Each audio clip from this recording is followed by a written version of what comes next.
Please Narayana స్వామి గారు మీరు కూర్చోండి. చివరిగా 10 నిమిషాలన్నా నాకు కేటాయించండి అధ్యక్ష ప్లీజ్. శ్రీనివాస్ గౌడ్ గారు మీరు మాట్లాడండి. అధ్యక్ష, రాష్ట్రంలో సీఎం గారి పరిపాలన చూస్తుంటే ద్వాపర యుగంలో శ్రీరాముడు పరిపాలించినట్టుగా ఉంది అధ్యక్ష. ఆ విషయం నేనే కాదు అధ్యక్ష, స్వయంగా ప్రజలే చెప్తున్నారు అధ్యక్ష.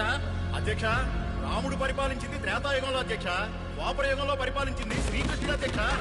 నా చరిత్ర తెలుసుకొని మాట్లాడమని చెప్పండి అధ్యక్ష. చెప్పాను కదా, అసమర్థుడిని తీసుకెళ్లి శాసనసభలో కూర్చోబెడితే నాయకుడు అనరు. నాయకుడు అంటే శాసనసభని దడబుట్టించాలా, బెదిరించాలా, అవసరమైతే ఎదురెళ్లి పోరాడాలా. అవే అక్కడ నాయకుడికి ఉండాల్సిన లక్షణం. అవేవి యుద్ధంలో లేవు. అవి ఇప్పుడు కొత్తగా నేర్చుకున్నా రావు. నెల రోజుల నుంచి కాలేజీలకు కూడా వెళ్లకుండా మిమ్మల్ని ఎమ్మెల్యేగా గెలిపించాం. ఎందుకు? మాకు ఉద్యోగాలు తెస్తారని, మమ్మల్ని ఉద్ధరిస్తారని.